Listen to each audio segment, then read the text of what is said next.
Hi, my name is Dawson. I live in Washington County, Utah. Youth in my community are addicted to screens. Just look at these screenagers. They aren't eating healthy or getting enough exercise.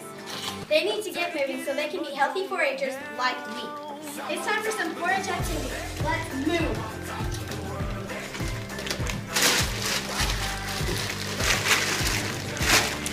I learned from Let'sMove.gov how I can help screenagers get moving and eat healthy. Be active for 60 minutes a day.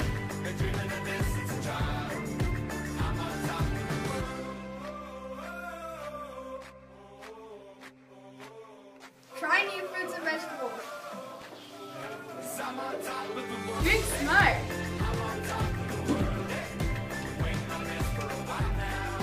Break up screen time. Hey guys, what's a commercial? Jumping jacks. Eating healthy makes me feel stronger.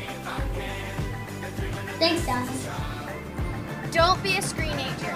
Unplug, get moving, and eat healthy. You'll feel better and